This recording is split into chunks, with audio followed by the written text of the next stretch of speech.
everyone, welcome to Season 4, Episode 2 of the Film Bros Championship Podcast. I am Tim. With me is my co-host, Patrick. How you doing, buddy? Mortal Kombat!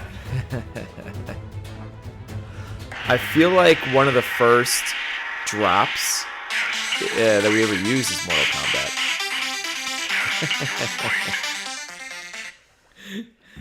You know you love that shit. I do. To be honest, I'm like, I don't know. We'll see how this holds up. And like, I push play, and it immediately goes into the song. You're like, oh yeah.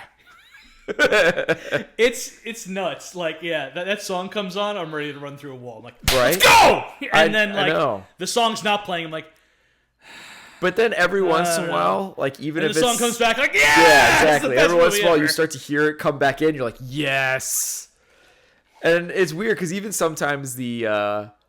And then you're watching like the fight scenes that are like barely at Power Rangers levels for a lot of it, and you're like, but the song! Yeah, I mean, I'm sure we'll get to it in action, but it's weird. It's like there's some fight sequences that are like, yeah, not great. Oh, man. And then there there are a couple fight sequences that are like, that was actually pretty cool. Like, I really dug that. Like, I'm down with this. Exactly. So it's weird. So it's an interesting mix. So we saw Mortal Kombat, everybody. If you didn't tell with Patrick yelling it. But anyway, take us away.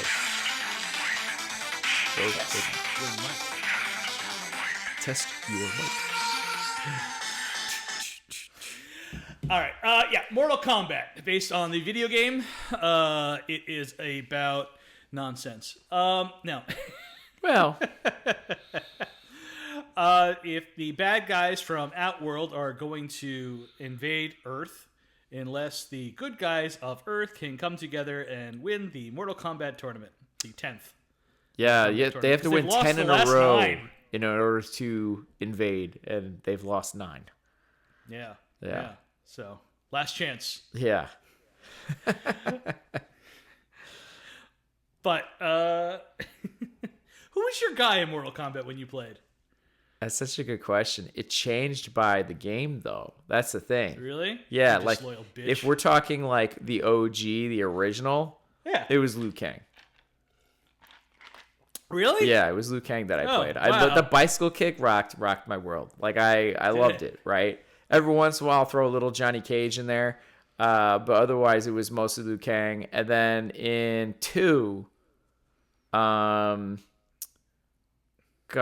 it was what's his name? Not Raiden. It was like the dude that was like almost like Kung Lao or something, right? What was it? Is that what it was? No. The guy with the big hat. Yeah. I like that dude was really cool, so I liked him. But eventually, really, Reptile was always kind of my thing, and I think that was Mortal Kombat 3 or Ultimate or whatever. I think that's the one I had for Sega. Right. And so I was kind of a big Reptile fan, but you couldn't play Reptile in like the first 2 games. I want to say there was like a secret level in 2 or something. He only popped out from the background of the original, and in the second one you had to get 2 like flawless victories in a row for him to like challenge you. Yeah. You're just like, all right, Yeah, new fighter, so, Reptile, come on the scene. You're fighting Reptile. and I think you had 2 on the Super Nintendo. Yeah, and I owned 3 on the Sega Genesis. And so game. yeah, well, whatever. I thought there was so many more characters, so many more activities. There's so many more characters, and I think Reptile was one of them. So I really dug Reptile in that game. So like I want to say 3 was already out by the time the movie came out. 4 months. It had been out for 4 months. Part 3. Okay, so there When you go. The first movie came out. So I was really excited to see Reptile at first, but then I was like, wait a minute, what is this Reptile? I have a lot of vivid memories of this movie. First, Shang Tsung, amazing. It always held a place in our heart, obviously, since like the very first episode of our podcast, we referenced It Has Begun. So this movie even had a place for us with him. Christopher Lambert, very funny. Yeah. And oh my god, the CGI effects, especially Reptile, are rough to look at. There's a few rough to look at special effects. There was some stuff I didn't remember. Like I remember the Reptile vividly, and then I did not remember how bad Scorpion's harpoon thing looked. Yeah. Oh. I'm glad they kind of went away from it. It's like, okay, we could put that to the side. And then towards the end when they're in Atworld and they go up to like the palace or whatever and the tower thing, and they do this like fast paced like here's the tower and like and like moving up, and it's like clearly kind of referencing the tower things in the games too, like looking up, but it's like, man, that looked rough. That was that was bad. pretty bad. Which I have referenced here in the notes. Yeah. So our hero, Yeah. Liu Kang. played by Robin Shou. He's the Chosen One, meant to represent the Order of Light, a Shaolin temple whose purpose is to defeat Shang Tsung in Mortal Kombat and prevent the invasion of Outworld and the Emperor Shao Kahn. Yeah. Liu thought this was all bullshit, so he said, fuck the lemons and bailed to America. But when his brother dies in Mortal Kombat, he changes his mind. But was it Mortal Kombat? Is this when the tournament officially started, or was he doing some stuff that he wasn't supposed to be doing because he's got caught in that later on? Very unclear. It doesn't make any sense. It doesn't make much sense. No, we're playing fast and loose with the rules here. Because, like, in Liu's dream, he imagines his brother dying via Shang Tsung killing him at the temple, which, at the Order of Light, which would not be where the combat ever takes place. But whatever. Right. I don't care. Don't think too hard. This is a Paul Anderson movie. Not the good one. It still gives us some great stuff with our villains. So, Yeah, it does. Yeah, we'll be getting into more of that later. So I'm gonna allow it. Like, as much as it's nonsense, it's just beautiful stuff with our villains. So I allow it. I'm okay. Right. So Liu waking up from his nightmare of watching Shang Tsung kill his brother Chan and then checking a telegram just cracked me up. Brother dead, return home. It's all the monks could afford, Patrick. I was like, God damn, that is cold hard. He couldn't even use his brother's name? Yeah. Jesus. Well, he knew his brother's name, right? I don't know. But yeah, he's like clearly in like a 1-bedroom kind of studio, really small place. I don't know. There were some like bikes on the walls. He had like a bike messenger. I don't know. We don't know what he was doing in America. I think he's doing fine. The outfit was. He's not like, he doesn't together. look like he's dirt poor or anything. I'm just saying, like, I don't know what he's. No, despite what Johnny Cage might think. He left the temple to go pursue, I guess, maybe his dreams in America. What were those? I don't know. We don't know any of that, so. I don't know. I guess we don't need to know. I thought it was really odd when the monks from the Temple of Light all showed up to greet Liu at the temple, like he was like a visiting dignitary or something. Well, he's supposed to be the chosen one. Although they have a whole big argument amongst all the monks about whether he should still be the chosen one to go. I gotta say, it's very odd that there is a Shaolin temple in Thailand. Two very different cultures. Yeah, is it a Shaolin temple Thailand. per se? Like, I thought it was a nondescript, like, because we obviously are praising Lord Raiden, which is not a thing to Shaolin monks. So I just wasn't. Nope. Yeah, so I just thought it was like a nondescript kind of. Well, in the game, it's supposed to be a Shaolin temple, right? And so I'm like, a Shaolin temple that's in Thailand that worships Lord Raiden, which is a Japanese god. Well, technically, I mean, I don't know. I mean, Buddha there is everywhere. I mean, Buddhist originally is Indian, so technically it makes sense because there are lots of Buddhism in Southeast Asia, so it slightly does make sense. Kind of, very loosely, like Buddhism is still large in Southeast Lord Asia. Raiden predates Buddhism, so this is no part in that at all. No, none of the religion stuff makes sense. But I got the vibe, like, they're clearly in Southeast Asia. They're clear, like, the temple, all that kind of stuff. It's good enough for the round eyes that don't know any better. I was trying to ignore the Shaolin part, and I was like, okay, maybe this is just like a nondescript temple monk thing. Like I was trying to explain the movie is innocent in this, but it's like if you have any knowledge of the games and like, oh yeah, wait, he's supposed to be in Shaolin. He's supposed to be Kung Fu. He's supposed to be Bruce Lee. Yeah. It's like always sunny again with when he's like he's got all the string going and trying to connect the dots. Yeah, whatever. It doesn't make sense. Robin Chow does a really nice job. He's good in this movie. He's actually legitimately really good in this movie. I really liked him. There's parts where he's kind of boring, especially towards the ends, where all of a sudden he's a believer. He's not fun anymore. But like I thought he was a pretty good, even though he was a little whiny, but I thought he was pretty good. Like none of this is real. Oh, why are you praying to this Lord Raiden? But then he gets to be funny for a chunk of the movie. He's really funny. He does really good job with it. Yeah, he's really good with the sarcasm and everything. Like it's actually a lot of fun. It's good enthusiasm. Like I like it. Remember, he was like in Beverly Hills Ninja, and I think he held his own there too with Chris Farley. Yeah, it's been a real long time since I saw that movie. So pretty sure who knows? I saw it once, but I remember him being good in it. Exactly. Yeah. I was wondering too because I was checking his IMDb. I'm like, what happened? Because I thought solid stuff. He was basically out of the acting game before this movie, and he kind of just like went because his agent kind of begged him. Dude was in good shape. Dude had like an engineering degree, and he's like, "Yeah, I'm done with this stuff." And they're like, "Please do Mortal Kombat." Like, no, I don't want to be just like the Asian bad guy. And like, no, it's a different role. I promise, it's real. And he's like, "All right." And they had him like read like 7 times, and he won Liu Kang. And it's funny too because he actually like knew the guy who did like the original guy who did like the moves and stuff for the game because they they photocopied or whatever they the people original. And the guy told him about it. He's like, "Nah, that sounds stupid. Good luck with that." And then he ended up playing him. But yeah, I thought he's really good in this movie. His fighting stuff, he's okay. He's definitely better than most of the people. He's better than most. Yeah. Some of his fights not great. I just wasn't sure if it's just bad. I never winced at any of his fighting scenes. I'll say that. No, but there's some times where you're like, okay, here he's got a good fighting partner, and there's some good stuff going on, and there's other times it's like, not so much. Well, I think a lot of that had to do with Paul W.S. Anderson. This is like his first big movie. Yeah, and he's admitted like I didn't know what I was doing for like half of it, and he's like, thank God for Christopher Lambert, who just had this cool mellow vibe on set that just calmed me down. Well, he barely got to be there, so I mean. I think he hung around the whole time. Did he? Yeah, it's cool. I'm here for the money. This is fun. Like, okay. Yeah, pretty much. I love the scene at the docks. With the bet luggage?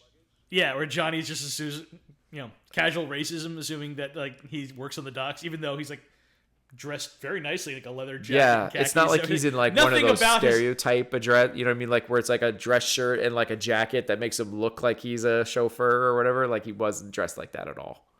No. Yeah. There's nothing about his dress or his attitude that screams, "I work on the docks." Yeah.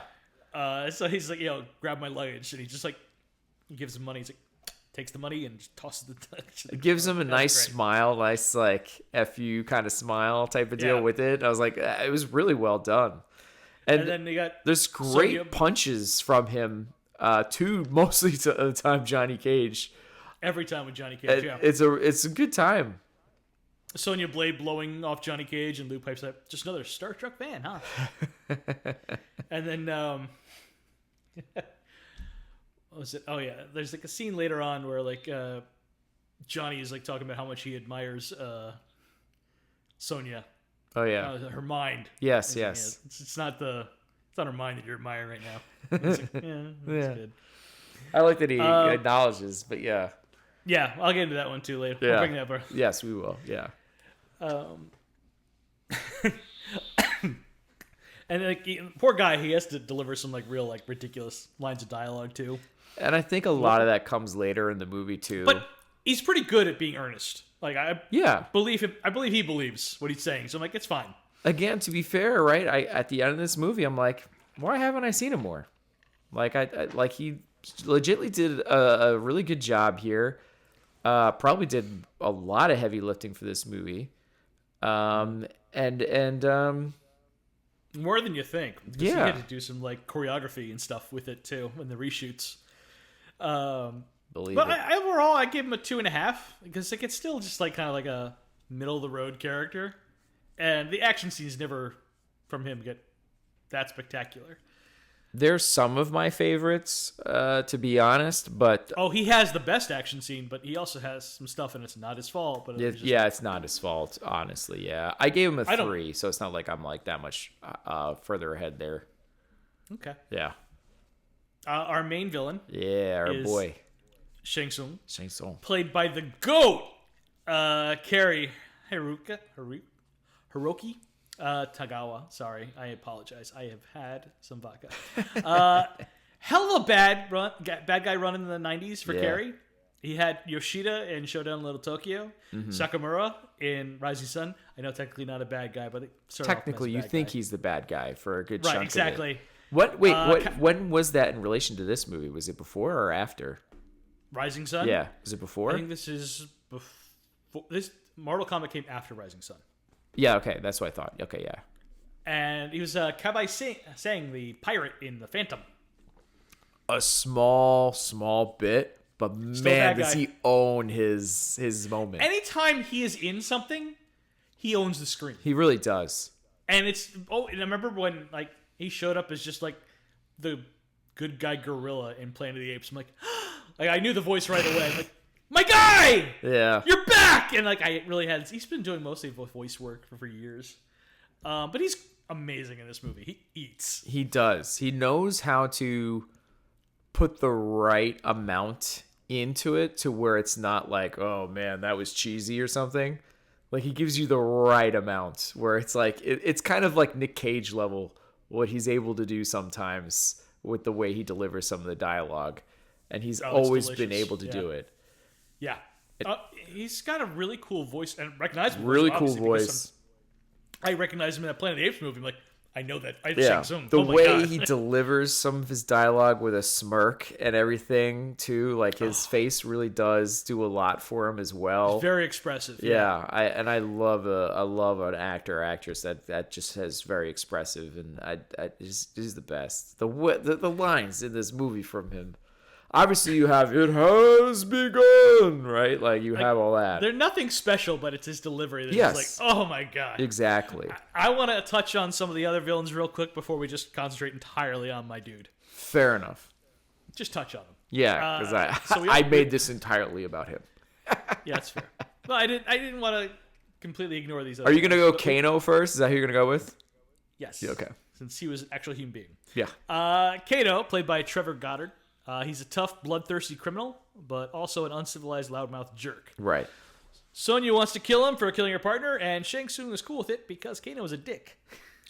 Well, he also clearly paid him. I mean, it was never really clear why he wants Sonya so bad, other than he's got the hots for her, I guess, and he just found her one day. I don't know how that came about because he hired Kano to kill the partner, to get her to follow him so she goes to the tournament.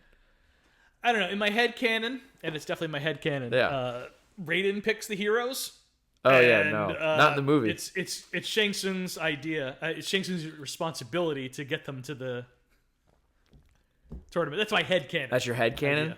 Well, clearly there is dialogue there to say that he kills the partner to get her to follow him to get her to the tournament. Right. It's also, he says later, you've been chosen, much to my delight. Okay. So maybe it's these are the people, and I just got a couple of interesting ways to get you here, and this is the way, messed up way I'm going to get you here. Exactly. Okay. That's my headcanon. That's not bad. I can see that. So Trevor Goddard is English.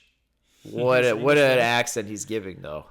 And it is a Cockney accent, but for some reason the audience thought it was Australian. It sounds a little Australian. A tiny bit. Yeah. And so people just assumed that, they retconned the character into being Australian. The Mortal Kombat, for the rest of the series, the video games. And Trevor Goddard just pretended to be Australian until the day he died. Just because he's like, yeah, it got me more movie roles. Which I thought was really funny. It definitely sounded a bit Australian. To be honest, that's where I went with it. Yeah, no, Cockney English. Yeah. No, it didn't work. He's fine. He looks the part. I mean, he definitely looks the part.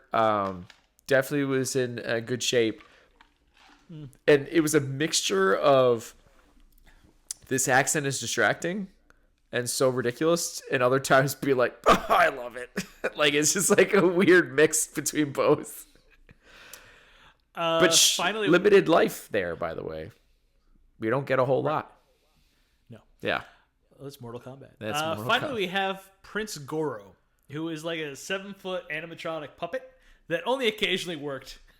But he looks awesome. I mean, it's impressive how what they were able to do with it with practical effects mostly. Right.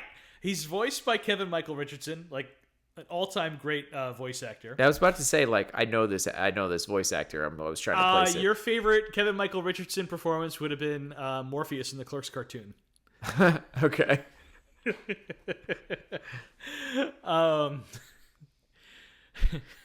God, I love that show. It was a really good show. All of Goro's scenes were filmed in a Los Angeles studio. The animatronic that was used to portray him had to be operated by like 13 to 16 people. Wow. And it frequently broke down, causing significant delays. It could not be brought on set in Thailand, had a fear that it would cause even more trouble. Probably fair. For this fight scenes involving Goro, the crew had created a soundstage with ponds and water, but they're like, okay, we gotta get rid of these because he might fall. And short circuit the thing. It makes so much more sense because, like, when you see him, he's only in like 3, maybe 4 different locations, right? Like, most of all his fights are in this rock area. Like, like when they do all this, like, and when they have him moving a lot, they shoot from like way far back. Right. Yeah, and like almost like that scene where they show like how many fighters he takes out, is all happening in the same area. Right. But you know what? I prefer this giant puppet that barely moves over any like CGI creation that could have come up with, or even today versus that. I'm like, this looks cooler. I'm sorry, it just does. It does, and it feels even though more the voice, imposing. the mouth doesn't always match up with what the guy's saying. It's still fun. I agree. Anyway, back to the goat, Shang Tsung. How great is his look in this? It's so cool. I hope Carrie got to keep that jacket. That leather jacket is amazing. I agree, and to be honest, his final look too, when he takes off the it's like it's just a vest that's sleeveless. I'm like, how does he look cooler? How did this happen? And it made me even more bummed that we barely get to see him fight, because like, dude put some guns on him in this movie. Yeah. And he was all right. Like, in that first initial fight that he barely got to do, because then it got cut off to other stuff, and it's like, this is a bummer. Like, I wanted to see more what this guy could have done. This was all right. Yeah. The guy who played Sub-Zero was initially just hired to be Carrie's Voight choreographer trainer. Oh, yeah? And then they couldn't find anybody for Sub-Zero, so he got the part. But just, you know, Carrie really did work for this, and to look like he could be cool and good in a fight. It looked it. And he pulled it off. Yeah, I agree. So, like, yeah, as we were saying before, movie starts off with Shang just killing Liu Kang's brother. Talking into the camera. Stealing his soul. Oh, it's great. Heck, your brother's soul is mine. You are next, or whatever. It's just like, oh, yeah. Great. Just awesome. And just, man, we're just going to be off my favorite Shang Tsung lines. I don't give a fuck. Go for it. I like it. If you so much as touch your Kano, you're going to need a seeing eye, dog. And like Kano's like one real eye just starts twitching for like 5 seconds. My God, he has such a hard on for Sonya Blade in this movie. Yeah. Oh, I wish it was explained more or something. I don't know. It's so weird. My man saw Billy Madison. I get it. For sure. It's Bridget Wilson Sampras. Yeah. She's a good looking woman. I love that when Shang Tsung talks, he always has a pause in his sentences. Yeah. You've been chosen, Sonya, much to my delight. But such good emphasis on stuff. I love it. So, as you mentioned before, it has begun. Yeah. Which you did very well. And I'll let you do it again in a second. Oh, thank you. But I didn't... that line of dialogue permanently etched in my brain, of course. And you and I do it all the time. Yep. I did not remember Raiden, like, stepping over the line at first. He says the line before Shang Tsung. It's like, look, it has begun. And then he goes, yeah. It has begun. I was like, oh, this seems less cool now that he did it that way. But you know, I always have the vision of him doing it and the light show going. The swirling smoke and Carrie's delivering the line great. I'm like, couldn't they have gotten Raiden to say anything else? Or you could have just said, look. Yeah. Or you had to say it has begun too. Just a different word, you know. Easy solve. Shang Tsung at the banquet when he's introducing all the fires. Treasure these moments as if they were your last. It is amazing, like, how many people are, like, convinced to go to this, like, oh, tournament. You guys just got to prove yourself. It's going to be great. It's just like a normal tournament, and how everybody, like, is witness to, like, oh, no, you're going to die if you lose. And everybody just keeps on going. Like, you'd think there'd be, like, another thing, like, if you try to run away, you're also going to die, so you better just stay here anyway. Like, I feel like something like that would have helped a little bit, because it's like, man, everyone's just okay with this, like, setup. It's insane. Your soul is mine. Perfect. And then, I mean, the way he does fatality or flawless victory, like, he does all the lines from, like, the basic narrator or whatever of the video games, and he makes it his own because he's not doing it. Like, I think there's only once or twice where, like, the game guy actually comes in. But other than that, he does it himself, and it's great. He makes it his own. It's really good. There's only one time where I think he says flawless victory. I'm like, no, it wasn't. Dude got hit. That's not flawless. That's not the definition. I'm sorry. Didn't work. So the one thing that I was like, I would cringe at if it was anybody else. It's where he's like, after him and Johnny Cage make the agreement that he can go fight Goro and he can jump in line. Yeah. And Raiden's like, no, don't. And he's like, it's how you say a deal's a deal. And I'm like, yeah, if anybody else said that, I'm groaning. But Carrie was like, hey, God, he's good. He's good. That line sucks, but he did well with that. He's good. I mean, even when he's kind of like clearly being like a little bitch there towards the ends, and he's trying to renege and get out of whatever deals or whatever, and he's like, oh, like, I challenge you, and like, nope, and then I like that whole thing, like, it's still awesome. Like, it's still like he's really just eating it up, and even in those moments it's really good. Yeah. And last one I have, I will take care of this impudent mortal myself. Always with the pause. I gave him a 4. I did too. It's probably too much, but I love him. I agree. I love what I love. I think it actually could have gone higher if, like, he was made to be a little bit more of a physical threat. Yeah. He's sucking souls left and right out of this movie. Yeah, but it's like after everybody else finishes him. Otherwise, he sits in a chair or stands up from a chair a lot of times, right? That's like his thing, right? They allow him to fight for a very short amount of time at the end. I'm like, I wish they had more of that, just to kind of one up his, because they like, he's won the tournament before. They said that, like, he's a previous winner. He's right. Right. And I just feel like they could have done a better job trying to make him like a little bit scarier. You know what I mean? Like, I wouldn't screw with Shang Tsung. I don't know about you. No, I know, but like, just me, like, as a martial artist, like, combatant type of deal, like something like that. I don't know. You know what I mean? But yeah, I agree. 4 is what I put.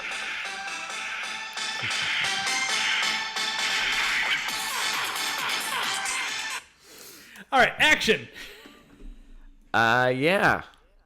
So there's again, it's there's some good stuff, and there's some really not good stuff, and there's a lot of slow parts. There's a lot of slow motion, and a lot of just kicks to the face, done, kicks to the face, done, kind of thing over and over again.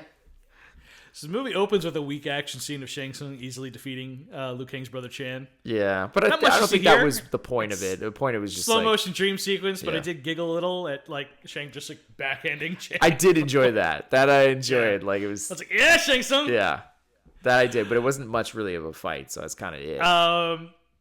Okay. Is the Johnny Cage one really the first one, or are you going to talk about like Sonya going through her rock concert and just like just hitting people? Like, these shotgun. These are just people at a concert. As far as I know, it's a club. It's a club. They're just like dancing at a club. Yes. And she's going through like the dance floor with her shotgun, using to shove them out away with her shotgun. I'm like, this seems like bad police procedure. I by the way, we need to come back to this when we come to side characters. I have questions. So do I. Yeah. And then one of Kano's thugs just pop out of the club office or whatever, right? And shoots his machine gun sideways like a jackass. She hits seems nothing, to wait at least is, a little bit for him to shoot first, even though it looked like she was about to shoot first. Right, but like there's a whole crowd of people behind her. Oh, yeah. And he's shooting the machine gun sideways. Somehow hits nobody. No one, somehow. And then Sonya just blows the goon away with her shotgun. He goes flying through an office window. Yep. I was like, okay. Sure. No. And then things get worse. Yeah. Because then we get the Johnny Cage opening fight. You know what? I remember liking it when I was a kid and rewatching it. It's not great. It's real so slow. It's real slow. So slow. Yeah. I agree. But you know, it kind of redeems itself with the stuntman who forgets to fall down. Yeah, because I mean, and we'll get to Where do his you side get these characters, guys? but Johnny Cage is pretty good at the humor that he brings. So he saves a lot of it. But it's really an unfortunate action sequence that was like, I like the music. I like the Johnny Cage kind of music that they bring in. I really enjoy the music in this movie in general. So there's a lot of things trying to help it that maybe just overcame it for me, that I thought it was cool when I was a kid. But yeah, it's unfortunate. Yeah, it was sad. Probably shouldn't have put this here, but just wanted to say it infuriated me that Sub-Zero and Scorpion were slaves to Shang Tsung in this movie. Well, I know. They had one of the cooler lures in the game, They did. so I was like, Well, they kind of reference it, but they're like, yeah, under my power, they're my slaves, and that's kind of how we can explain it away and move on, kind of deal. And that's moving on. Yeah, they try to rectify it in the sequel, which hopefully we never have to watch. But you know, I watched the trailer for it today, and I was like, wow, Tim actually watched this. I did. That's incredible. In a movie theater. No. Oh, okay. No, I saw it like years later after the fact. I was like, oh yeah, they made a sequel. Let's watch it. And I was like, this is rough.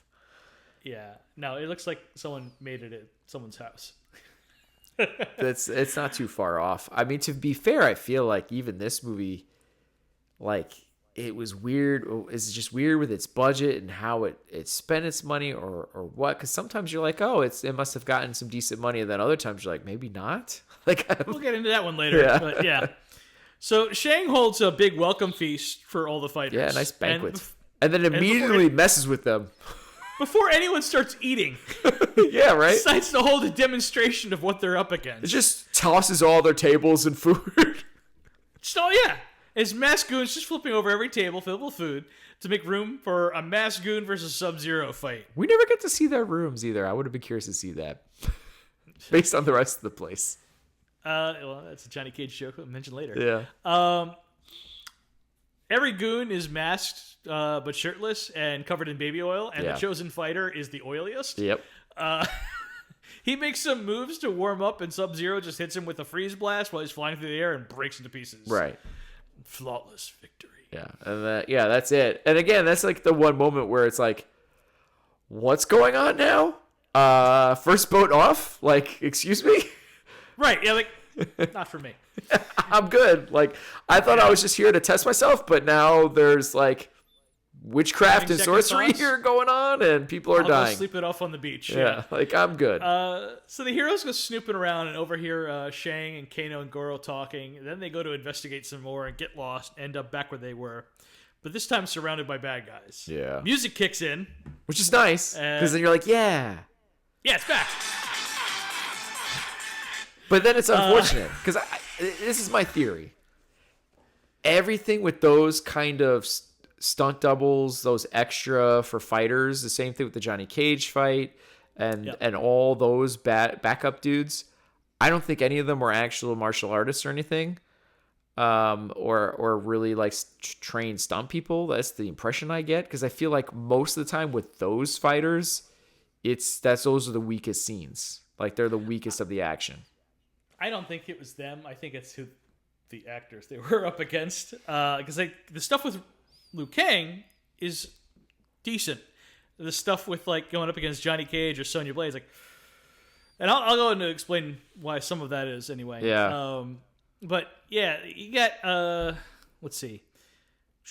Yeah, music kicks in. We get a nice roundhouse kick for Johnny. So he got that one like good roundhouse kick. Right. And Lou does a classic Jackie Chan, jumps on the wall and spins back and kicks the bad guy. Which was nice. That was nice. Yeah. Yeah. And then Lou also does a nice like jump split kick and takes out 2 different goons. Yeah. They So I go was like, back yeah. to that move again later. Yes. Well, technically. Technically. Yeah, so I was like, all right, it's not great, but especially like everything with Sonya and Johnny was mostly bad. But Did you notice all right. too, like Didn't almost last all long. of those? To me, like it almost felt like they went to Muscle Beach and just rounded up some dudes. We will definitely go into that. Okay, later 'cause under to our me it's just special new like category of Shang Tsung's got a Body Beats lot of like lackey henchmen white guys, which is just weird. First tournament fight for Liu Kang, Yeah, and they bring these poles out yeah. and stick them in the ground and start like flexing warm ups at each other. Oh yeah, that was like a little bit of like Dragon Ball Z moment, like power ups or something. They were just kind of like like it's like Yeah, okay, exactly. And they pick up the poles and fight, and a lot of. but they don't slow use it motion. at first. They put the poles in, and then all of a sudden they're jumping through the poles to kick one another. And I'm like, wait a minute, what? Right. Wait, they come later? I know, it was especially strange that the poles were there. But the pole fight gave it a new look, at least. Yeah, it got better. To be honest, it's when it got a little better. It's really just blah overall. It's not a good fight. It's not great. Yeah. Not sure how much force Luke could get into a kick while he's falling backwards, which is how he defeats this guy. There's also like a lot of sand fighting, which can't be great. Yeah, hard. Anyway, Right? It's yeah, hard. Like you're footing and to get much force, momentum, or power in anything, like that's gotta be hard. Well, this fight is great compared to the next one, which is Sonya versus Kano. Yeah, it's not a great one. Lots of high kicks. Appreciate them trying to doing the handstand toss They that tried. Sonya has in the game. Did you appreciate that, or did you just appreciate the cleavage that came with it? Honestly, didn't even notice it. Oh, yeah? Okay. Because I was too amused by Shang Tsung being turned on the entire time. Yeah, he's got a halfie going just watching it. Oh, yeah, he went from 6 to midnight. It's super weird that after the first 2 fights that had crowds at all of them, Johnny is fighting Scorpion in the woods with no one watching. Well, yeah, I was wondering about that too. Like they said the whole island is it, right? But some seem planned, and everybody Right, knows the yeah. time and place. At one point, there's even a ring. It's like, oh, did they import this ring? Like, oh, it's like an actual ring. And then other times it's just random people who come across each other, and it's like surprise. Like I was so curious. Like, how does the logistics work of this I tournament? don't think it was that. I don't think it was a surprise. It's like, yeah, you got to go to the woods, and your opponent will meet you there. I'm like, do we have a ref or anything? Is someone going to watch? Like, how do you know? Well, I don't think there's any. Shows up Although later? he's watches most of them, so you think Shang Tsung's But kind of not- the ref. But not Johnny. Johnny's not. Yeah, for Johnny's it's so fight. It's really weird. To be fair, I thought the whole tree thing was cool looking. Sure. I actually enjoyed everything of wherever they went. Yeah, Johnny fights in a silk shirt, slacks, and dress shoes. He's Johnny Cage. Despite having all of that luggage, he doesn't use it to change. Well, a lot of it got wet, so because they have that whole scene of him trying to get out of the boat too. Right, but still. It's ridiculous. Okay. Sure. Yeah. And it's not even what he dresses like in the game too, so it's just like weird. No, the only one who gets a accurate game to movie change is like Sub-Zero and Scorpion and like Liu Kang at the end of the movie. Yeah, I think a little bit of Sonya in that fight, No, where she's wearing I kind would- of a tube top. Isn't she wearing like something like that? You know, I went to go look at what, because I couldn't remember from the original game. Yeah. Sonya wore pants in the first game Oh, yeah. with like a black headband, and yeah, I think it was bare midriff was showing on there. Yeah. Okay. But still, it's like, oh, okay, yeah, not even close. Yeah. Fair enough. Fair enough. Um, So, are we at the Scorpion fight then? Yeah, so I'm at. I like this the CG. I like this fight. The CGI harpoon is just so awful. Oh, let me strike that. Rewind that. Yeah. When it goes to the dimension or whatever, so he gets a shadow kick, which I thought was like, oh, it's a nice touch just that he gets to do his shadow kick move. Everything after that, I actually really enjoyed. There's a reason for that. So yeah, I was gonna say Scorpion just teleporting them both to a second location has big Superman 2 S shield. Yeah. throwing randomness to it. Sure, I don't care. It's like, And well, this went up a almost notch. It almost made them seem like they were ashamed of doing Cage's shadow kick. Yeah. But in reality, the second location was done because they just added reshoots for extra fighting because the fight was supposed to end with the shadow kick. Oh. I didn't love the second location. I did. Now they're in a random room Yeah. with platforms and ladders and bones. And fuck me, they gave Scorpion more lines. So besides his "get over here," now we got "welcome" and "get down here." I liked all of it. I enjoyed it. I liked it. Welcome. I want him to say more things. To be honest, can he announce the next football game? I'm on board. It's creator of the game, Ed Boon, who does the voice for Scorpion. So it's funny that they gave him more stuff to do. It's like, oh. I like it. I liked his little pull up thing on the next platform, and then get down here. And then he kicks it down. But even besides that, like I thought there was some good back and forth fighting in that, where it actually seemed like the pace picked up. Like I thought it was good.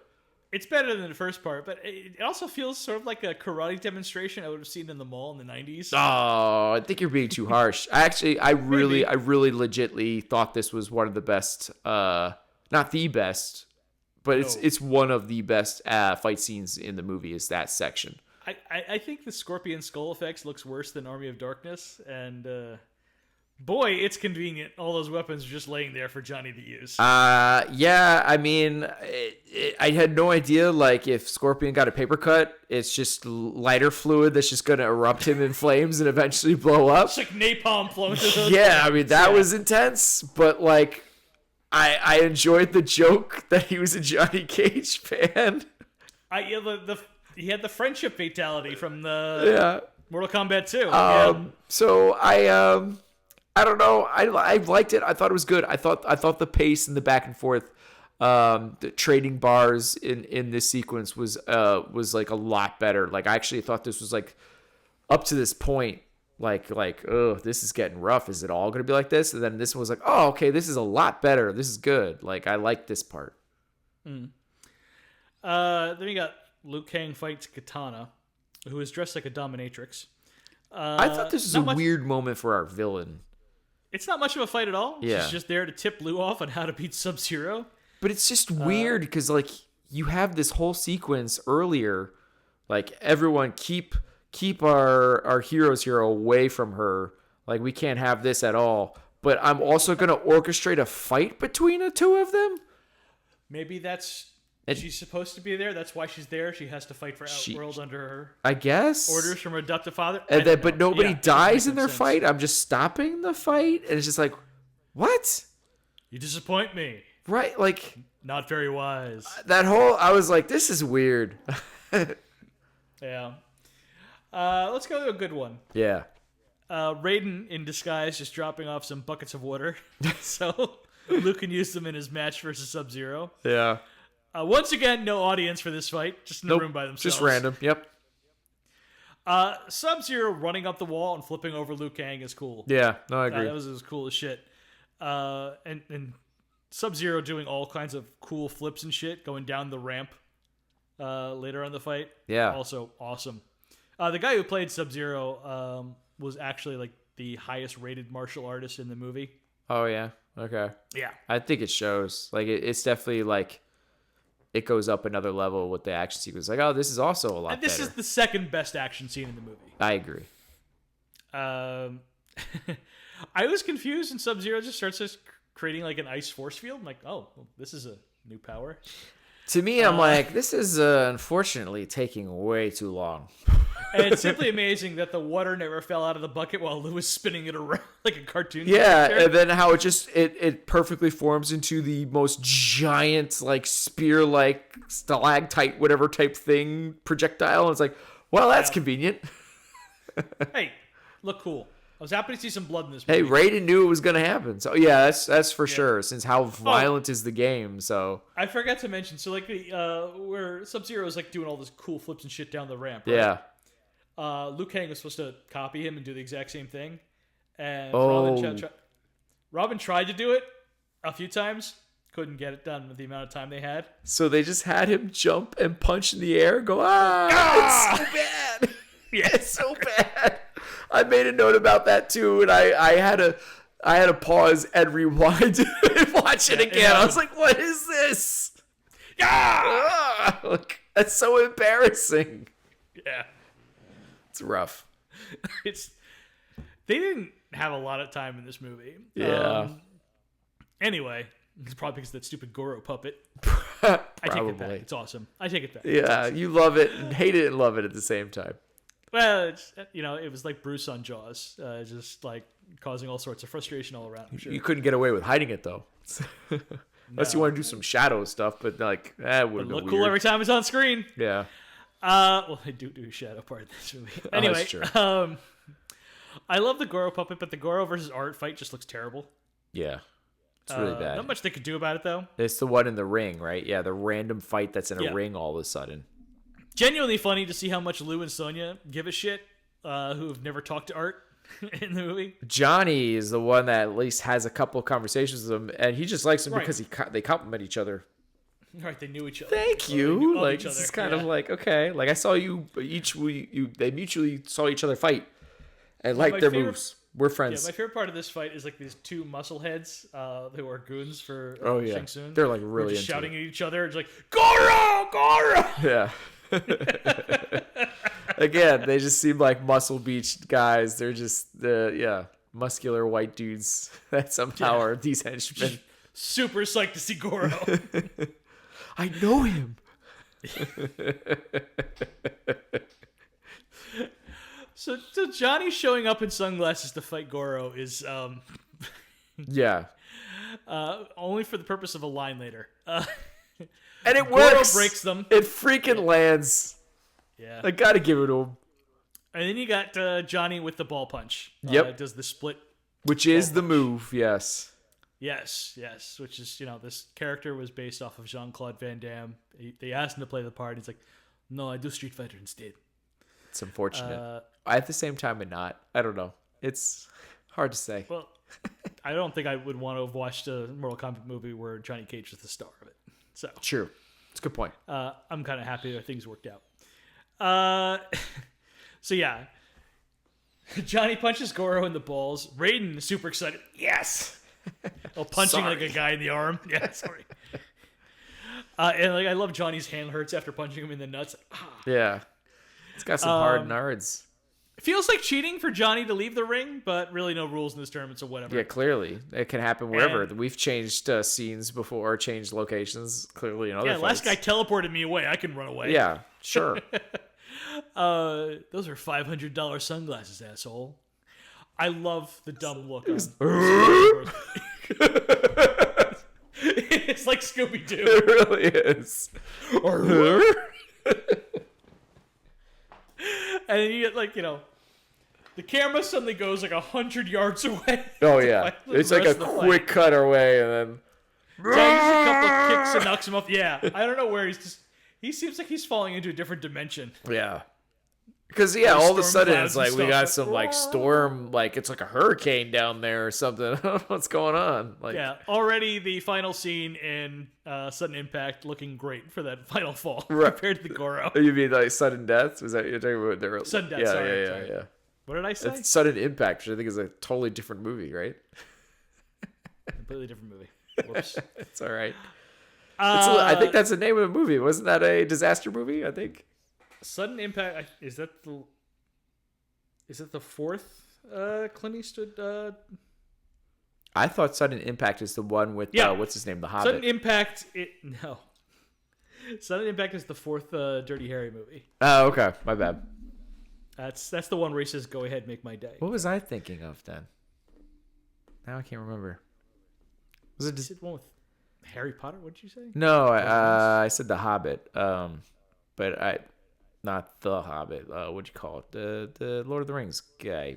Why can't I think of his name? Bad with names. This is terrible. There's a lot of people in Lord of the Rings. I don't know. The main dude from the original movies, Frodo.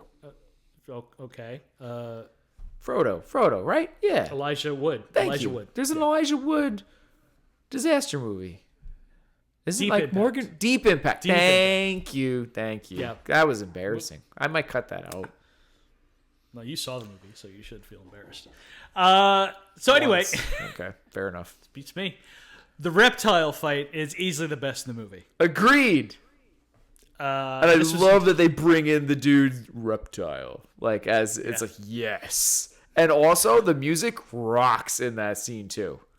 Completely done in reshoots to add more fighting, and it's great. It's really good. I mean, This is the one where Robin got to choreograph the whole thing himself. Oh, really? And work on it, but yeah. oh, that's awesome. That makes me like it even more. Like, Yeah, he's the one that's like, so in Hong Kong, when we make these movies, we do some wire stuff, and we can do some ridiculous things, like I can do a bicycle kick, and I can have the guy flying through the air and stuff. Yeah. But originally, the fight was just like he grabs Reptile and throws him into the statue, and that's it. oh, that's so lame. Although at the same time, it's so weird. It's like, what are the rules? Because like, the reptile's like trying to get out of the skeleton, but the skeleton thing's wrapping him back in. But then all of a sudden, he's like, "Hey, I'm here and I'm clothed now." I'm like, "What? Okay." None of this makes sense, but the action here is so cool that I have now forgotten any of that, and who cares? Because it is definitely the best. Reptile. Yeah. Like, it's just... It's great. I love the little, like, snarls, too, he starts to give. And then I like the noises he starts to give when he realizes he's screwed. Like, oh no, like, I'm going to lose. Those snarls provided by Frank Welker. Really? Oh, thank you, Frank. So yeah, the movie was testing well, but the people had complaints of like not enough fights. They need more fights. Yeah. So that's why they did the reshoots, and so they added the reptile fight, and they added the second part to the scorpion fight. Okay. And those are the two best at Yeah, probably. I think those are the two best. You can make a tie between the Sub-Zero 1, 2, but I was actually going to say the Shang Tsung, even though the stage 1 of that fight was pretty good. The stage 1 is, and then the rest of it is story, basically. It's not really much of a fight anymore. Yeah. So it's kind of the bummer. Final part, Lou finally ditches the tank top to look game accurate. Right. Ripped.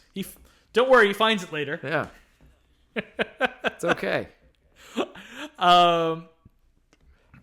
Let's see. Oh yeah, Song's back. Yep. You get Liu Kang versus Shang Tsung. First stage fight is really good, where they're just real like quick punches. There's a lot of twirling. They're really going back and forth though. Yeah. And that's what I was noticing too. It's like, dude's got some guns too. Like, this works. Oh, like that vest that he's wearing looks like it's cutting off like the blood circulation in his arms. Right, just to make them even bigger kind of deal. Yeah. Like, I was really digging it. I was like, I want this part to go on longer. And then when they get to the second stage of like, face something, whatever, I forget what it was. And then all these old warrior soul people he took or whatever come back. And I'm like, this one was not as good. Like, when you're watching a kung fu movie and they're going up against they have those training dummies that have all those like sticks pointing out of it. Yeah. Like a circle thing. That's what it kind of felt like when those fights, the way they're going at each other. Yeah. Twirling in circles and everything like that. But I was like, this is good. This is so much better than everything I've seen so far in a while. But it was still not as good coming as after the reptile. first Shang Tsung part. And it's just... No, that is the first part I'm still talking about. Oh, okay, yeah. So I'm like, yeah. So, okay, we're saying now, yeah. So then the second stage fight is like, Song comes up a bunch of red shirt souls to fight Liu, who he mostly Nice just Star takes Trek out with like reference. one punch or a kick. Yeah, it was really weak. The best part is when he gets chased by a samurai and he does this nice jump onto a stair and immediately jumps back over the samurai while doing a split at the same time. Yeah, that was pretty good. And that was about it of that one. And then I like to I wish I remembered you got to face this and then face that. And then I think the third one is face yourself. And then he goes oh no, I'm the chosen one. I'm here to fight you. And that's it. And then we're already moving on to the next stage. It's like, well, that was a quick stage. We got over that one quick. I can see into your soul. Yeah. You will die. Which I love. But it's such a weird oh cool, no, I'm good. Like you might see through my soul, but you don't know me or whatever, basically. And so I'm here to fight. It's like, that was the stage? This is the weakest stage. I love when the spikes start popping up out of the Mortal Kombat symbol, but they only appear on the dragon. Yeah. You can fall and still be very much okay, because there's a whole bunch of area that doesn't have any spikes popping out. I think I twisted my ankle, but I think I'm okay. Like, right in Austin Powers or something. I'm really badly burned. I mean, it's just like, there's a pit of spikes, except for like this one large section over here. Yeah. There's no just dragon. land perfectly, please. All right. Well, it still looks very deadly, except for, I'll just try to land over there. I have to say, though, I do like the dialogue interchange with more spikes coming up, then back to dialogue, and then interchange back to spike. I was like, actually, it's nice. That's a nice touch. I like that. So they Although I was curious on who's putting the spikes up. Is it like one of the monk guys being like, button push? Button push? It's magic. We're doing magic. Sure. He transforms into his brother. So you think he's the one being like, I'm raising these spikes as we're talking here. Yeah, he's twirling his fingers behind his back to make the There you go. the Okay, spikes sure. go. I like it. Sure. Yeah. Yeah. Magic. So yeah, pretends to be Chang, and Lu figures, he's like, no, you're not Chang. He's like, you're mine. Yeah. And then Lu does his fireball from the game. Yep. But it's like, it's supposed to be this weird, quick thing where it's like, I remember he's so close to him, it's like you're faking it. Yeah. Like, That's what I remember, like, coming out of the movie theater, like, the first time watching as a kid, be like, they're like slightly trying to do it, but not. They're trying to get away with some of those moves to keep it realistic, and it's weird. It's like, just give it to me. Like, what the hell? Like, yeah, it's sometimes they're being like so accurate to the game, and other times like we're kind of ashamed of it. That's why I was like kind of annoyed at the shadow kick and the fireball. I'm like, but also I got the bicycle kick, and the bicycle kick was awesome. And which would make any sense in the realism that you're trying to establish that he was able to do this bicycle. Maybe it's because he's in Atworld. He's able to do it. I was thinking the same thing. Lu's allowed to do crazy shit once he's in a different realm. Yeah. He's like Superman. I'm in a different universe now. I have powers.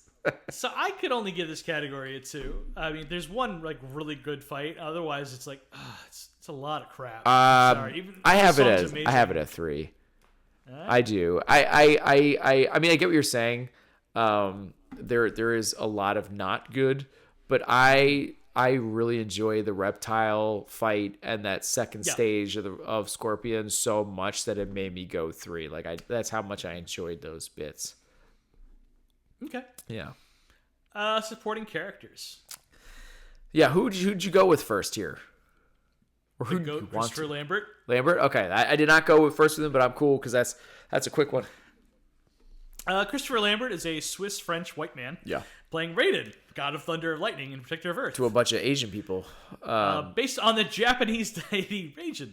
So it's not a great look, but I can't help it. I'm always delighted by seeing Christopher Lambert in a movie. Mostly because he's another one that is enjoying the hell out of himself. Like, he's having so much fun, and he actually brings some great... He is either humor or exposition, and that is his job. It's just something effortlessly cool and mysterious about Christopher Lambert. Yeah. Just inherently to his being. But he's not a real martial artist, so he's mostly providing wisdom or cracking jokes, like you said. Right. While shooting sparks. With sparkles come from his eyes. Yeah. I liked where Liu Kang is arguing for his place at the tournament with his people because not everybody wants him to come back. And then Raiden shows up and he's all, pooh, he's not a god, like whatever, this guy's not a god. And then he's like, if you're a god, why didn't you save my brother? Where were you? And he goes, where were you? And it's like, oh, I like the way he delivered that. It was nice. Yeah, anything Christopher Lambert says is kind of cool. Yeah, it's just because his voice is awesome. And then of course the humor later on after his exposition dump is so good. Like, you might have the exact words, I don't, but it's something like the fate of the world depends on you all or something. And then he just starts laughing. It's so good. The fate of billions would depend upon you. It's the way he laughed. Yeah. Sorry. It's just so good, so funny. It's the same thing where he punches the dude out of his excitement and then goes, "Oh, sorry." It's when he's laughing and having a good time. I am like it's so good. Yeah, no, he's having a lot of fun. I'm sorry, I forgot to mention this earlier. Honestly, I don't even really know where it belongs. But at the end of the movie, after they defeated Shang Tsung, they all go back to Liu Kang's temple after Shang Tsung is defeated, like it's next door or something. Katana's there too, and everyone is still in the same clothes and must smell very bad. Probably. Yep. Liu found his tank top again. Yep. And then Shao Kahn appears with the "You weak, pathetic fools! I've come for your souls." And then you get "I don't think so" from Christopher Lambert. Well, I mean, question on that one. Does the portal take them back to mainland Thailand there to be there at the temple? Or this is what I was saying. Like, it's not next door. How did they get there? Yeah. Like, did they? This is after a boat ride there, or? So that's more concerning. Because I'm pretty sure they left from Hong Kong, which is not a hop, skip, and a jump from Thailand. No. So I'm wondering if they got their own portal there. I would hope so, considering the smell factor alone that they're all wearing the exact same clothes that they've all been fighting in. Right. For quite a bit there. Although it looks like, I'm pretty sure Sonya has changed at that point. Has she? I think she's still wearing her Barbarella outfit. But, is she? I got a special shout out to Frank Welker as the voice of Shao Kahn. Ah, Megatron himself. I didn't notice that. Okay, that is him. All right. Yeah. Sonya Blade. Played by Bridget Wilson-Sampras, a Special Forces agent. This is a rough rewatch for her. I don't know. Don't worry about it. Yeah, what organization is this? That they're just like... I don't know. They're just in Hong Kong, being basically like a SWAT team in Hong Kong? Like, what jurisdiction is this? In my head, she worked for Interpol, but maybe? That's not actually a thing. They just say she's Special Forces. I'm like, for who? You can't do this. And where was the partner killed? Is she chasing him down? Like, what? Special Forces going after a criminal? For what? What? And is this right at the changeover to China, or is it right before? Well before. Is it well before? Was it 98 that the changeover happens? I believe it happened in 99, doesn't it? Is it 98? I was 98, 99, so I was okay, and this is 95. Yeah, okay. Because... Well, not well before, but okay, yeah, sure. It's why Tomorrow Never Dies had to come out when it did, because the changeover was going to happen. Right. Okay. So, yeah, she's out for revenge against Kano for murdering her partner, and she really doesn't care about anything else. And she's very excessive with how she hits people with the butt of her shotgun. Just normal, regular people enjoying a concert. She goes out of her way to be a jerk to everybody, and she's... I trust one person on this planet, Jax. You're talking to her. Yeah, like, I like her. More proof of her being a bad cop when she's like tailing Shang Tsung at one point in the temple, and she's only like 5 feet behind him. Yeah, it's like, what is this? Like, it's just, I just think it's just really poorly written. I think so. I think that's the problem, because I don't think she's the problem at all. No. Because I've seen her do other things that I've liked a whole lot. It's just this is just problematic. There are some problematic readings, but yeah. I was gonna say I don't know who's worse in the scene between her and Johnny Cage when they're earnest to each other. Oh, like on the beach randomly. Yeah. Yeah, it's like, why are we liking each other now? I get him, but I don't get her at all. Because I can't let what happened to Art happen to you, not to you. Oh, don't you dare do this to protect me, Johnny Cage. Yeah, it's rough. Although, again, like, how do you make that good? I don't know. I'm like, I don't know either. It's just like, it's a really badly written character. They let her get to defeat Kano, and then that's it. They let her be this person needs to be rescued, and it's rough. And feel bad for her again, like that big CGI shot you were talking about before going up the temple tower, and then it lands on her changed into like a Xena outfit with a big blow up hair. Yeah, they really changed her hair too. It's like, whoa. Like she's out of like a White Snake video. It's just fucking hysterical. It's insane. Really is. The only like saving grace of it is when Johnny Cage sees her and makes a joke and a crack at it, and she's like, oh, like that, like. It's like, that's a nice moment. Thank you for recognizing this is absolutely insane, and ridiculous. But it's like only it's person rough. In the movie to get a costume change. Yeah, it's very unfortunate. She decided to go and be in I Know What You Did Last Summer instead of come back for the sequel. That's Can't fair. blame her. It's a memorable moment in that movie when she dies. But yeah, it's a good part. Johnny Cage, played by Lyndon Ashby, is a martial artist movie star who is being dogged by rumors that he's not a real martial artist. Right, he's a fake. Considering his opening scene moves and then meeting his sensei, Master Boyd, Yeah. who looks more like Kenny Rogers than a martial artist. I wonder I'd if say the are they doubts are going with fair. the Seagal thing there or something? I don't know. I don't know, man. He did not look like Seagal. I think He the looked facial more- hair and the goatee and everything is kind of what I was going with. But yeah. Was it a goatee and not a full beard? I don't know. Oh, maybe it was. I saw a him. full It looked beard. like Kenny I don't know. Rogers The to facial me. hair and the slicked back Yeah. hair, even though he looked older, I was getting Seagal vibes. But I guess it would have been a little early for Seagal to completely look like that. But Yeah. yeah, So he's really in this movie just to be comic relief sidekick to Lou. really is. Yeah, he's Matt- filled with it throughout the whole movie. Master Boyd is really Shang Tsung in disguise, and he invites Johnny to fight in Mortal Kombat to prove himself. So we get to No one great. can call him Can't a wait to fake anymore.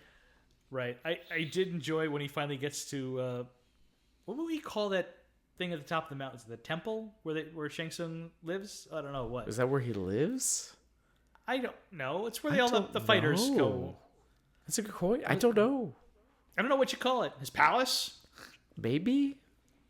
Well, he gets up there know. and Johnny's like, "Great.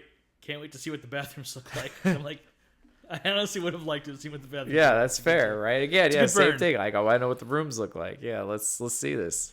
But then he butchers the Die Hard line, although it's not his fault because it's written poorly. Come to the tournament, he said. Be good for your career, he said. Yeah, right. It's That's just the best we could do. it was. I thought it started off okay. It was the ending. It's the landing Well, of it. It was like Don't do the Die Hard line. First off, just don't do it. agreed, And, but like, to be ending with that, I'm like, ooh, that felt like a placeholder. That did nobody could he figure out put that in and they went with it, or was it that poorly written and they just did not know how to land that line and it just came off that bad? I don't know. It's definitely not good. It's not good. Uh, There's plenty of other right. good lines though. well, like you mentioned before, I mentioned it before. Johnny makes some comment about admiring Sonya's mind, and Lou retorts, "It's not her mind you're admiring." And Johnny just like shrugs and is like, "That's true." Yeah. He seems to be the most like self-realized one about everything, you know. Or even when his luggage gets thrown into the bay or whatever, and he's just like, Glad I didn't ask him to park the car. yeah, you know, kind of ridiculous, but at the same time, like he has a lot of fun with it. Like to be honest, like it's not somebody that's like you're like, oh, please stop talking. Like it's not like that. Like he's actually okay in delivering a lot of the lines. Yeah, sometimes it works. Like I enjoyed when they all they're slinking around the place and they see Goro's shadow, and Johnny just pipes up like, "Sonya, you go and see what that is. Lou and I are gonna stay here." She's like, "What?" Yeah. And the sunglasses line I like, you know, that's fun. It's weird how he disappears during the reptile fight. Like it's just like he's like, Lou, what are you doing? What are you doing? And then the fight happens. It's like, where did Johnny go? You had I'm that, cool you here. did. You got it. Yeah. You think they at least could have shot that? You got it, Lou. I'll be here. Yeah. They couldn't. He was busy doing the scorpion fight and reshoots. He couldn't be there. Yeah, all right. We're in different places. I'm in LA. You're over Yeah. there. I don't know. Pretty much. I think they're probably both in LA. It's probably a different. I'm or on something. stage I don't 12. You're on 11. I don't know. Yeah. Exactly. Yeah. I thought it was really funny where they're trying to they spot Katana and they're trying to follow her through the tunnels, and Johnny's insistent that he knows exactly which way she went because he can smell her perfume, but they're walking through spider webs that they have to move out of the way. I'm like, wait, Yeah. if she went this way, the spider webs wouldn't be there, homie. What's going on? I mean, it's a weird scene anyway, because right, it starts off with them being like, we both want to get Shang Tsung, or because he knows where Kano is, but I want revenge too. But then they're looking for Katana, and then they're just lost and trying to find her. It's like I feel like we changed like our motive of what we're trying to do here like 3 times. Yeah. Well, supposedly Lyndon Ashby had some martial arts training before this movie, but then only had like 4 or 5 weeks to train. Yeah, was not prepared. It mostly showed, in my opinion.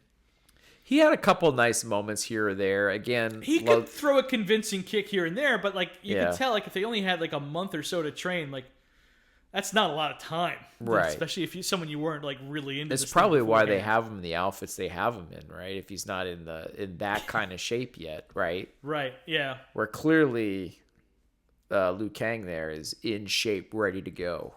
For he's the in movie. Hong Kong action movie shape. Yeah.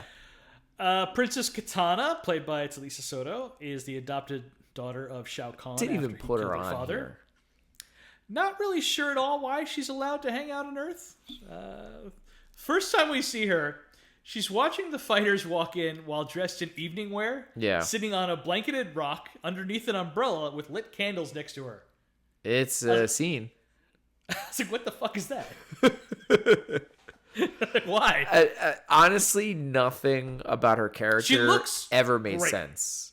Yeah, she looks good, I guess. I mean, just her being allowed to fight and almost everything with her just didn't make much sense.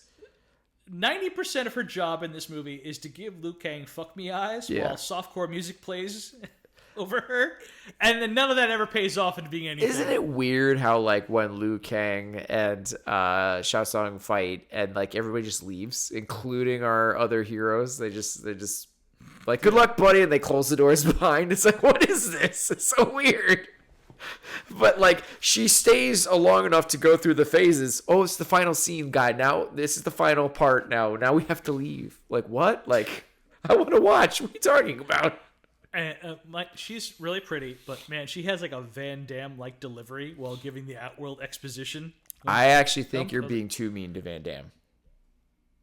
She's got some rough delivery with some of this too. It's bad. Especially when she's doing the whole face yourself. Like, oh god, we need to stop. Your might. Quick shout out. This is a quick one, just to John Fujioka as the chief priest who made me laugh with "Spare him, my Lord Raiden. American life has enfeebled his mind. Too much television." Well, it made me think of When Nature Calls. When Nature Calls. I thought it was the same guy. I had to look that up. Yeah, that's what I actually didn't even look it up. I was like, it's the same dude. Like it's not. I didn't remember that from watching the movie originally, but in this go through, I'm like, oh, this is the same dude. Oh, him. Take it. I don't need it anymore. Yeah, completely different guy. I was shocked too. Felt a little racist, but in fair, I hadn't seen either of these movies in a very long time. Fair enough, yeah. But I might start using that line. Yeah. Just accusing people of American life enfeebling their minds. That's fair. Yeah. Yeah. So I gave this category 2. I mean, let's try Lambert and nothing else. Yeah, I think 2's fair. So my final score was a 10.5. I have it as a 12. So you have it above Sudden Death, right? No. No? Okay. I think Sudden Death is a 12.5, and I have this as a 12. Okay. Well, this one goes above Sudden Death for me, but only barely. Wow. It's the song. That's it? Really? Just the song? That's so weird. It's such a good song. It is such good. I mean, I have to say the music in general, like, again, when we even get to the reptile fight, I was like, this is awesome. Like, I want this music playing when I get into a fight. I want it for anything. I'm playing chess. Like, yeah. Years later, I would see Enter the Dragon and get really annoyed at this boat that they go on. Yeah. It's downright hilarious that the thing can move with every single sail ripped on it. Can't imagine how many fog machines they had to go. Oh, yeah, it looks real fake. It looks real like, we didn't hide this well. They can't even try to pretend that the ship isn't a set. It doesn't move at all while they're sailing. It's like as static as a stage. And I think the boat needed some more chains below deck. Yeah. It's like the mysterious chain room from Alien, but at least that was a cargo ship. Like, right. This is like, why are all these chains just hanging around here? I like chains. Can never have enough chains. Can't. Right. That's the mood. How many points did you say again? Sorry. 10.5. I really appreciate the practical sets they built for this. Yeah. It feels super Roger Corman B-movie at times, but I still appreciate the hard work that was, put in there to make it feel real. Yeah. But there's a scene where I think you're right. Like, there's definitely plenty of, like, oh, like I can see this being a level in the game, like, and it feels like you can kind of. That's why I almost forgave it for the weird temple fight in the beginning and dream sequence. Like I can see that being a fight, like a stage fight. Like I can see that. There's a scene though where they're all like listening in on Shang and Kano and Goro talking, and Johnny asks, they hear talking about Liu Kang being the chosen one, and Johnny asks what's so special about him, and Liu says, I don't know, while picking up his hand and dropping it on the fake rock, and it sounds like it's paper mache when he drops it. It sounds hollow. That's not the sound that happens when you touch a rock. Yeah, that's not right. That's weird. Yeah. It's worth rewatching if you get a chance. Like, oh. All right, Tim, it's time for America's favorite new game, Body Mass Alone. Body Mass Alone. I don't want to have conversations anymore about dudes' physiques. Dennis, And whether in they can... body mass alone. That's what I was trying to avoid, a conversation about body mass. Okay. How would you rate Mortal Kombat by Body Mass Alone? I'm forgetting from episode 1. Is this out of 10 or is that a 5?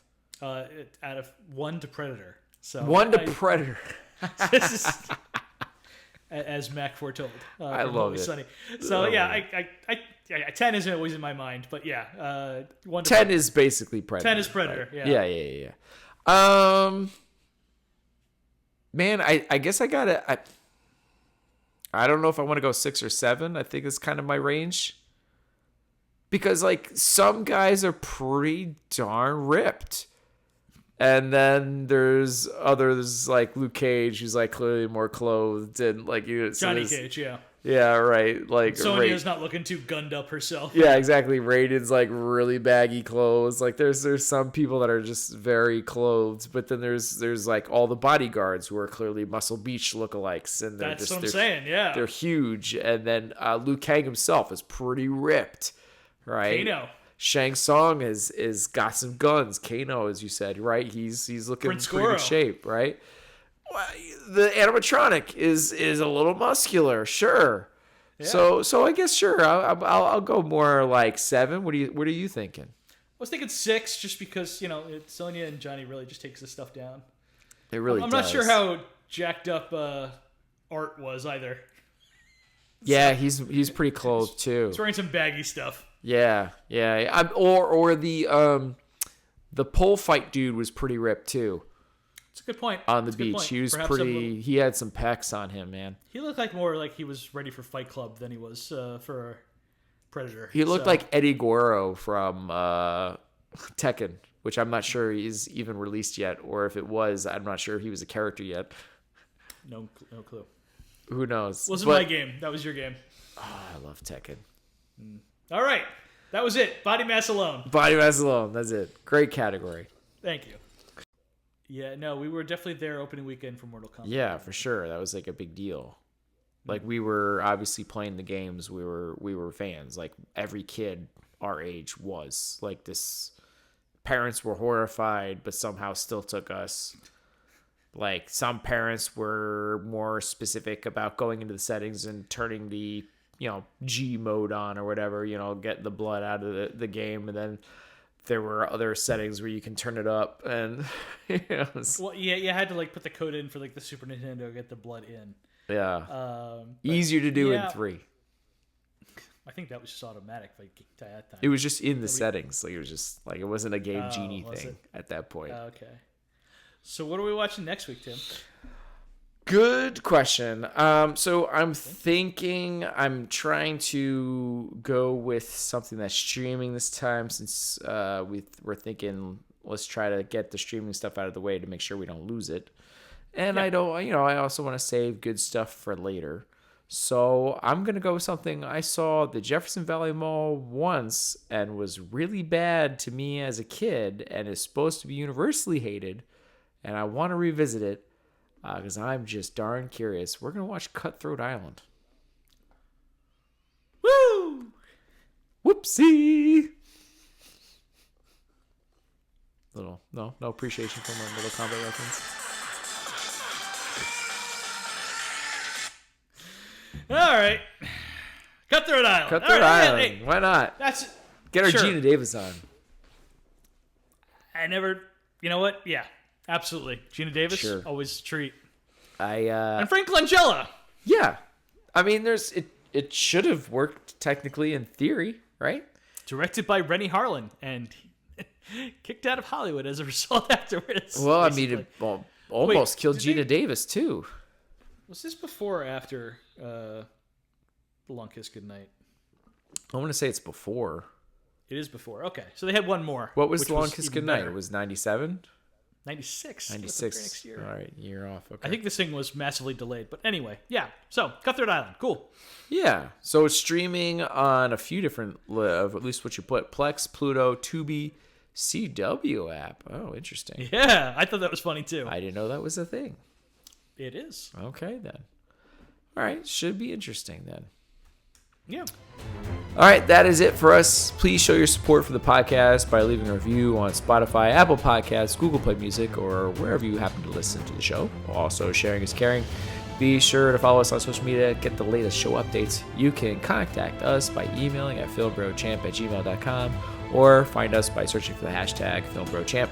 Thank you for listening to this episode of the Film Bro Championship Podcast. Peace out, everyone. Flawless victory. Your soul is mine.